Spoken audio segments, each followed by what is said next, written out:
Hello, everyone, and welcome to It's a Numbers Game. I'm Adam Morris, and joining me, as always, is my co host, Daniel Welling. Today, we have a great guest, Michelle Coombs from the Tech Leader Network. We'll be diving into the secrets of operational excellence for MSPs.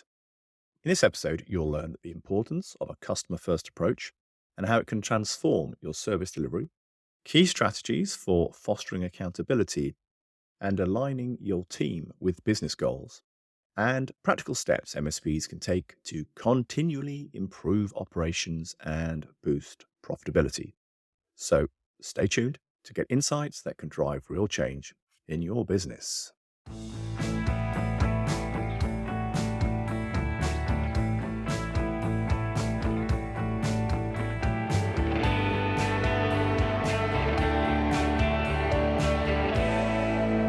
Hello, everyone, and welcome to It's a Numbers Game. And today we're joined by Michelle Coombs from the Tech Leader Network. Good afternoon, Michelle. Hello, hello. How are you? Obviously, I'm wonderful, Adam. I always am. Wonderful and raring to go. That's great. Dan, and how are you doing? Very good, thank you. Excellent. So we're going to talk about operational effectiveness and efficiency today. And it's going to be really interesting to dig into Michelle's experience. I think there's quite a bit of experience there, isn't there, across different industries and indeed the MSP industry.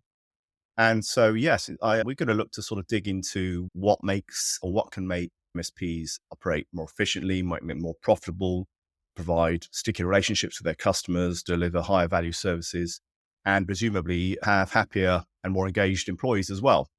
So this is obviously core and should be right up there for a lot of MSPs out there. So perhaps, Michelle, we could just kick things off and perhaps you could just start with one of the sort of low-hanging fruit or perhaps one of the top priorities that all MSPs, serious MSPs out there should be looking at in terms of how they can go about making their operation more excellent. For me, the very first thing would be to take accountability and ownership through the leadership of their service delivery. So often they'll talk about people, process, technology, and then they'll forget about holding people to account and setting that direction. And they also forget about the customer at the end of the day as well. They'll focus on what they need to do, but they forget about making sure that the customer's happy with the service that's being delivered. So is that two or is that one? It's kind of two. It's kind of three. I can't make my mind up whether it's leadership or customer that's the most important. I guess without customer, you didn't bother having an MSP, right? At the end of the day. So let's go with customer being the most important thing. So kind of customer first, kind Customer of? first, absolutely. Yeah. Yeah. So tell us more about customer first. What are the good MSPs doing out there? They are making sure that they get that feedback from their customers and then acting on it. I mean, it's all great. It's all well and good and great when they go, oh, what's going well? What can we do better? And they make notes in their service delivery meetings or the QBRs, TBRs, whatever you want to call them.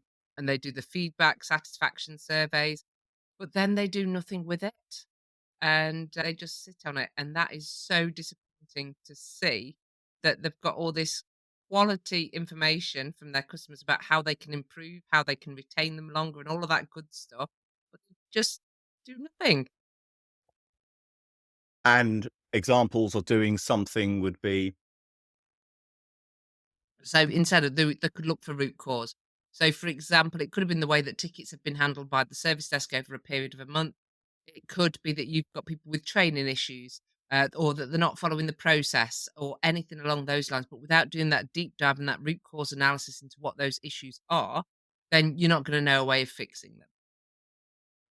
yes, indeed. For us, there was always, I guess, the value set of or at least from a client perspective, of appearing to listen and appearing to learn and appearing to improve.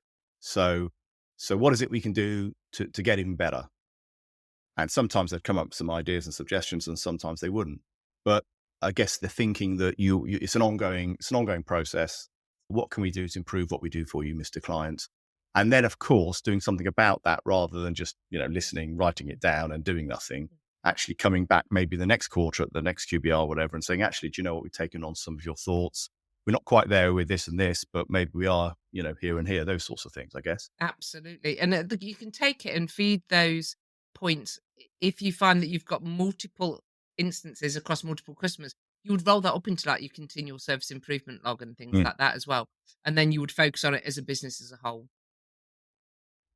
And how do you go about managing that balance between the customer's always first and actually sometimes the customer's not always first or not always right anyway?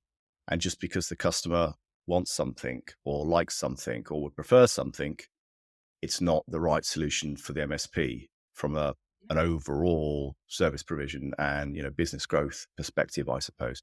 So, what are your kind of thoughts around managing that? Because at least in my experience, if you're not careful, it can become too far the other way almost, and you just say yes to everything, and actually you need to say no sometimes. Yeah. And that's the key thing is knowing when to say no, when it doesn't align with the objectives of the MSP, it's being able to communicate that clearly to the customer and set those expectations. And of course, you set your expectations at the beginning of the contract. And then if they go off on a tangent every now and then because you've over delivered and they're started to expect that permanently, then sometimes you do have to reset those Mm. expectations midway or regularly, even. If it's regular, though, I'd be saying, well, are they the right customer for the MSP? So sometimes it's a case of, is this the right relationship or are they better served elsewhere? Wow, and that's another whole conversation, isn't it? That whole piece. I don't think we should underestimate the amount of over communication that is required to keep aligned with your service delivery, so you don't go Yeah. too far that one way. But an interesting point about if they don't seem to get you, well, at what point do you decide there's a difficult conversation to have? Jan, any thoughts around this? Yeah, I've got a couple actually. The first, being by trade a salesperson, generally I start with the customer and what expectations have been set. And I have in my mind the whole premise of achieving a mature service delivery model probably comes with size and with scale. And the process you've just described will, there'll be different people involved at different stages of the development of the MSP. So when the business is young, probably the person selling it is also the person managing the delivery. Hmm. And then over time, they gradually delegate out parts of that role. Sensibly, you might say they delegate service delivery first and retain account management and new business. And then potentially they then delegate account management and they're left just with new business.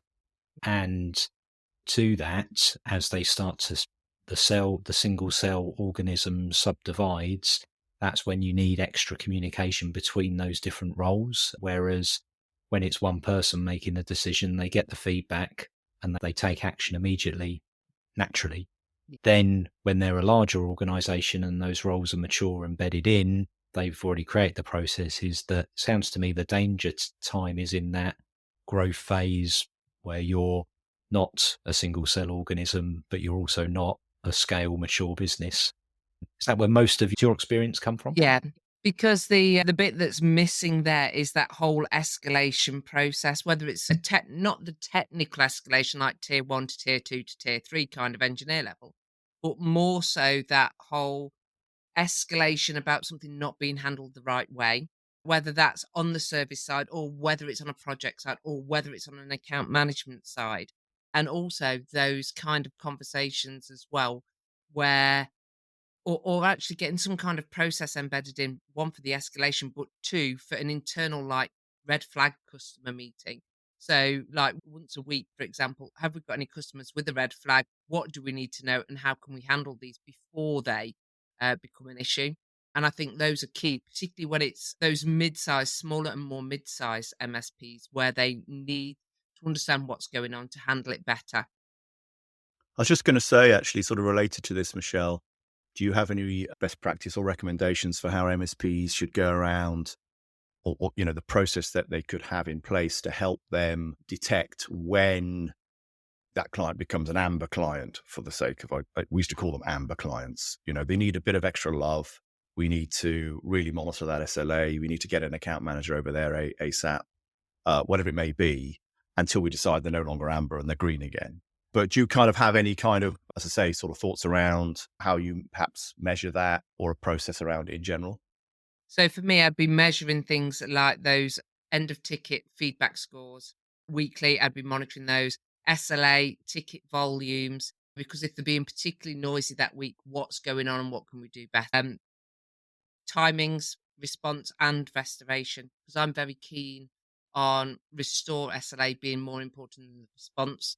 Because as a business, you want people working, right? That you don't want them being responded to for days on end. You want them working. So having those key stats in place, which would be the aligned to your SLA and your contractual obligations, having those in place, and then just monitoring on a weekly basis, and where you are not hitting your targeted levels, have a conversation. These are, of course, some of those measures are going to be shared with the client directly, and some of them are only going to be shared internally as well. For example, I wouldn't have any restorative SLAs with my client. How do I know what the problem's going to be unless I've got a very narrow area of responsibility? So, is that normal for MSPs to have that restorative SLA published Personally, externally? I'd share. I would share theirs for that customer. So if I've got customer A, I'd share their SLA results. So whether a hit response, whether a hit restore in that month, and then I would have things like 100% of P1s would be hit each month. If it wasn't, say it was 95%, then I'd be explaining why it was 95% and what I'm going to be doing the next month to make that even better. P2s, I'd go for like a 95% target. P3s, I'd probably say 90, and a P4, 85%.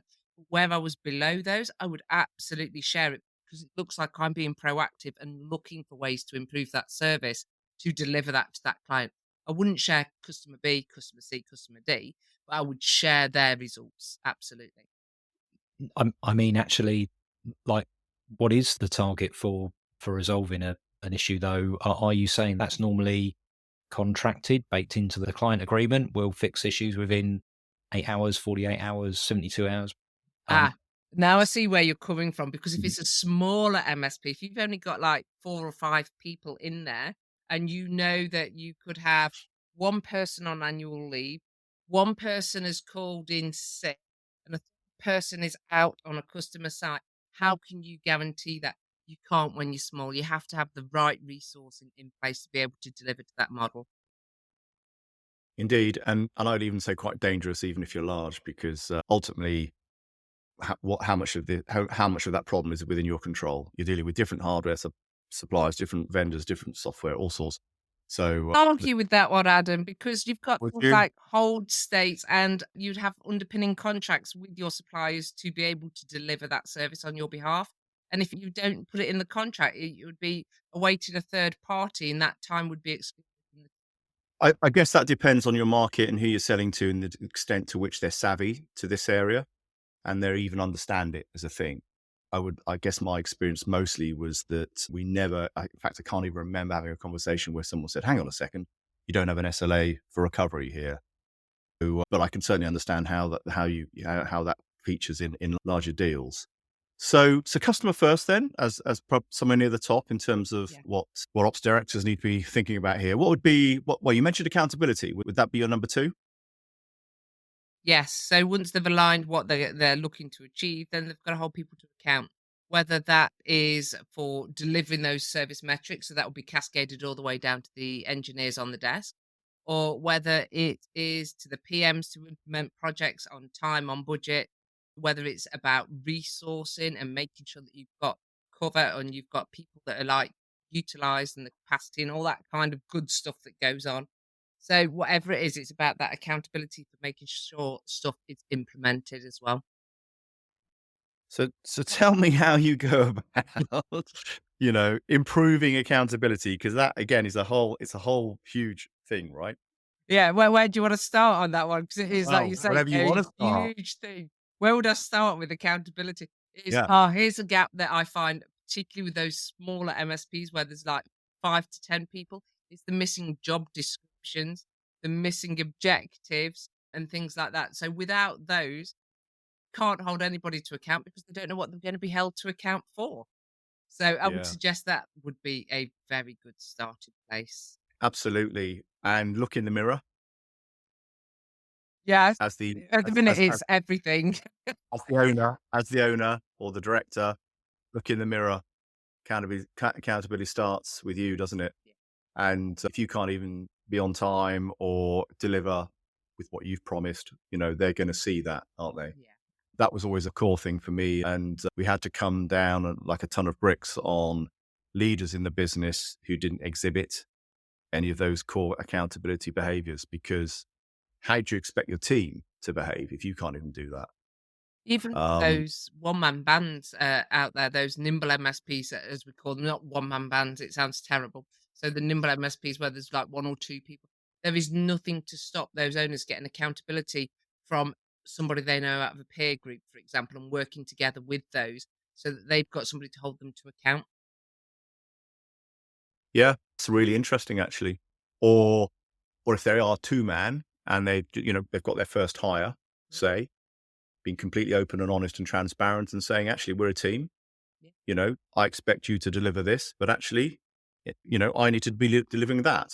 And do you know what? Even though you're my hire and my employee, I am accountable for delivering this for you. And do you know what? If I don't, you can call me out on it. And so that's really interesting. So when you're hiring for those kind of roles, I think the lesson there is that they don't look for a yes person. So those that just say yes because they think that's what you want to hear. You need to find Mm. those people that can appropriately challenge you. Not that they're And going to be disruptive or anything. I could see Dan's face, and I could just see. yeah, we should let our listeners know that we have the video on while we're recording, so we have this level of communication, non-verbal.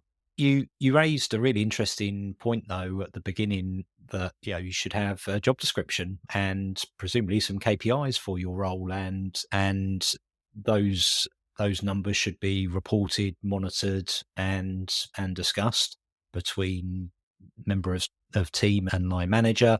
So is discipline like a key tenet of this in terms of, we are to have a one-to-one every week, and if I've not had my one-to-one, I'm going to be holding you to account, line manager.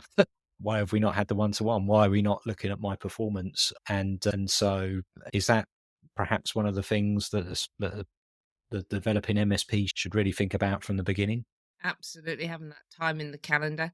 And it's one of those things, it's because when you're delivering, like when it's small, how do you make that time? That's the key thing. And is it a week? Is it 1 hour a week, 1 hour a month, 1 hour a quarter? And it's very easy to push it out. So it's got to be in the calendar, I'd suggest. Absolutely make sure it's in the calendar to have those sessions. But it's not, there's two people in the conversation, Dan, as you're saying.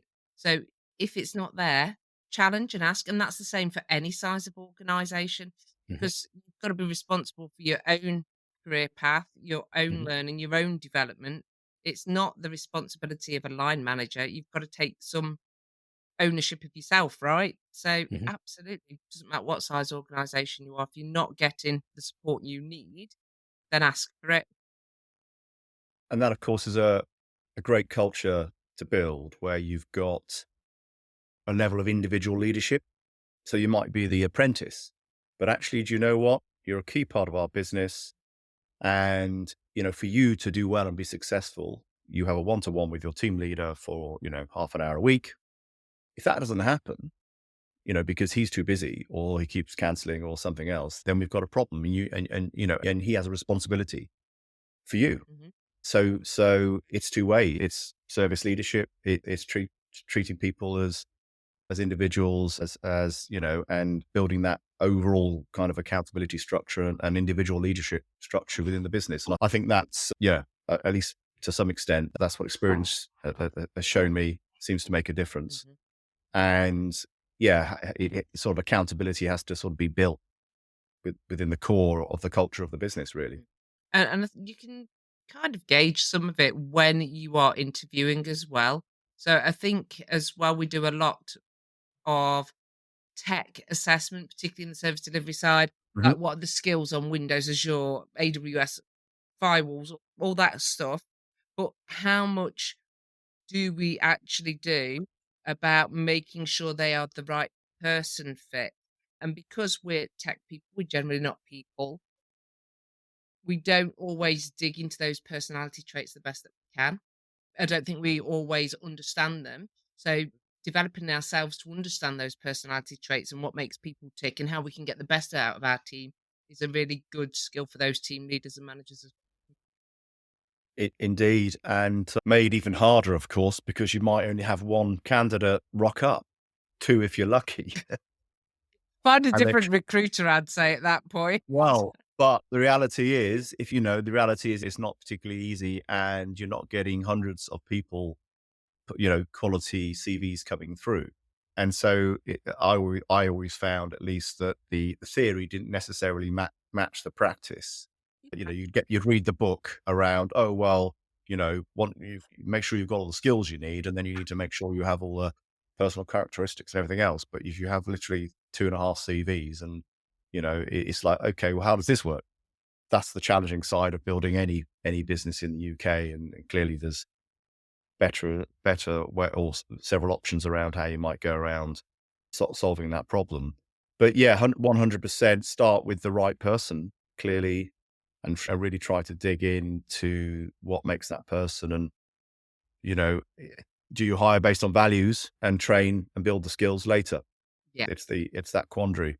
It's about, for me, that's about that seniority level. So if you're looking for like your final escalation point, that tier 3 engineer, then you've absolutely got to base it on skill set, because you can't take somebody with really good customer service skills and get them up to tier 3 to be able to take those tickets straight off the bat. So sometimes you have to drop it in terms of your personality kind of stuff, those attitudes. But yeah, it's a good one. And then it's just making sure they follow the process and getting them objective. And there may be ways, depending on what those skills are. So they may have a great core value set, which is great for the business, but then maybe they don't have the customer services skills. But maybe they can be sheltered from that to some extent, depending on what role they have. It's about figuring out what you need in the business and how you can do it. And I think as well, early doors, with you saying like, if you've only got like 2 CVs through the door, if it's not the right person, do you take the risk and let that impact your customers? Or do you say, actually, I'm going to outsource for a while and get somebody else to cover it while I get that right person on board? Because it's going to impact your customers. Indeed. Presumably the distributed service delivery model, though, requires even more explicit process and communications, because then people aren't sat next to each other, maybe not even in the same time zone, speaking the same first language. Oh, then you end up with a whole different conversation going on, Dan. Yeah. So building that out so that it's sufficiently robust that you're not reliant solely on an internal hire is, well, maybe those businesses that do outsource from an early point actually end up with a more robust system than the one that has lots of internal people and has relied on the informal glue and working relationships between individuals. Yeah. Find as well that probably got more mature processes in place than those smaller ones that are hiring their first, second, third employee. Those outsourced places are going to have more mature processes. They're going to know what they need to do because they're working volume. We're going to take a quick break whilst I quickly introduce MSP Finance Team, the hosts of this podcast.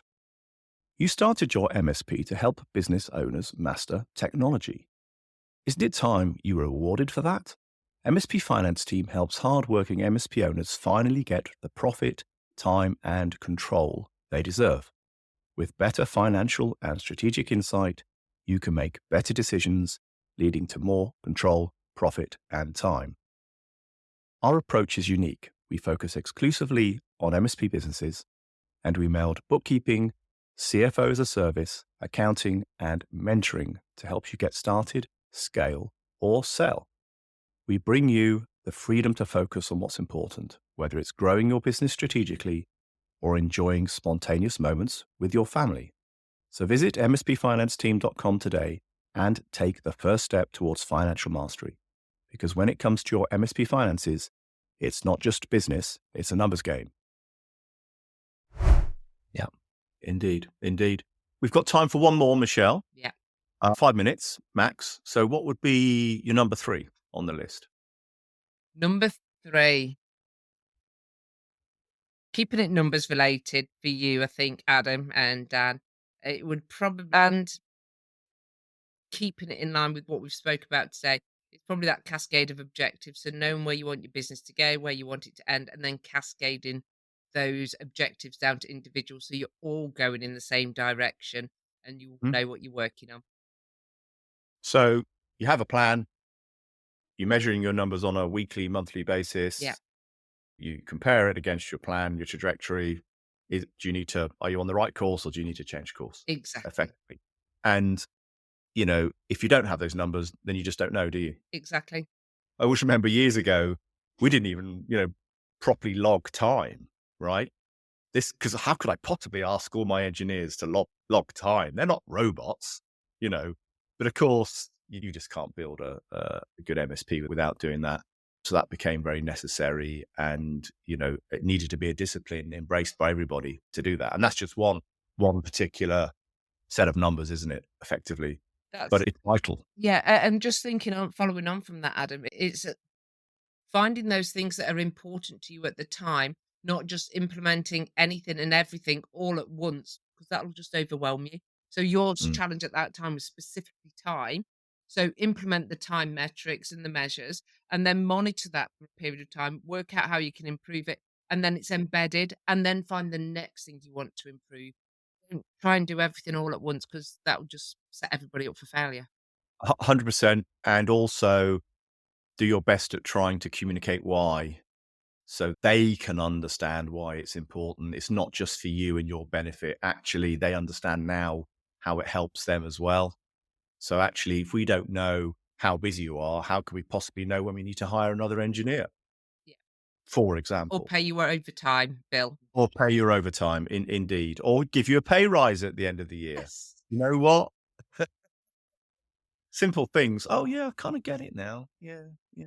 And it's thinking about it from their perspective as well, like you say there, not from yours. So Yeah, no, I mean, obviously, Dan and I, with what we do with MSPs, is not all about numbers, but there's a lot of it around numbers, of course, because they don't lie, generally speaking, as long as you're getting accurate numbers, and they're vital for steering the ship and knowing what to tweak and prioritize.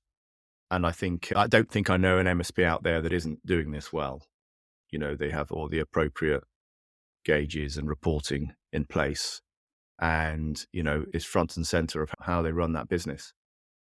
I think missing the next bit though is there is often still where even though they're running well, there's always things that can be improved. That's one of the drivers for any MSP really is that continual improvement.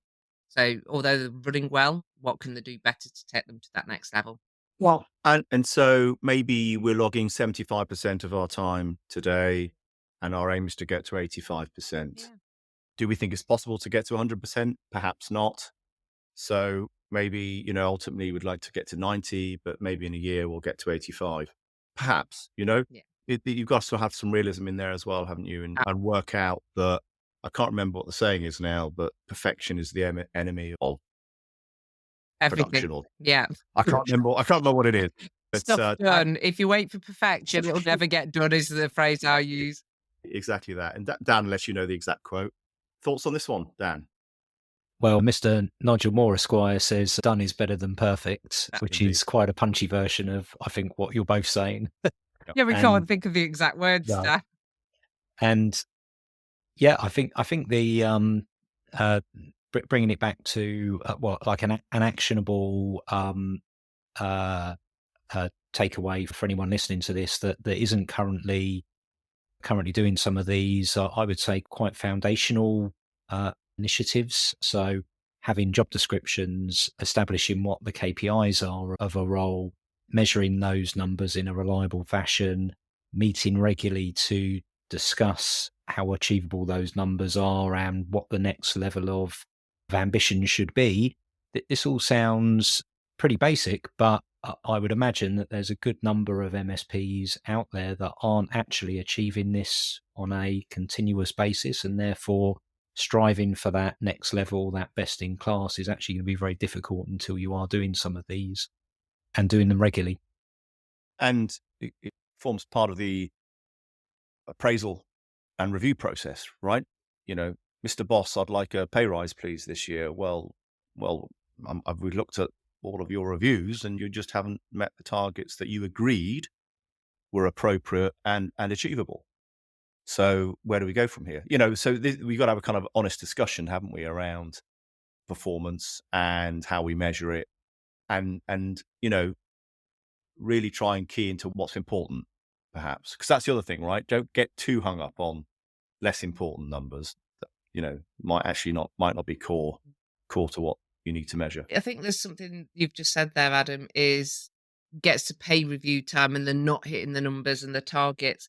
I think if that's the case, you need to address that at the time, not leave it. Because if the Of course. so making sure you performance manage. I meant it's an ongoing process, so you track it quarter by quarter. I always quite liked, but so there aren't any surprises. Absolutely, at the end of the year, there's no surprises. Both employer and employee know where they're at. That's always the best thing. So look, we've run out of time. Thoroughly enjoyed talking today, Michelle. If MSP owners up and down the country want to get hold of you, how would they do that? Best way is probably find through LinkedIn. Okay. Yeah, either LinkedIn or over on the website, either or. Okay, so Michelle Coombs, the Tech Leader Network. Yes. Excellent. Dan, any last final points? Not on this topic, but I think we'll be interested to have Michelle back on the podcast next year with some interesting developments. You may not want to mention exactly what they are now, Michelle, but our listeners should be keeping a close eye, right?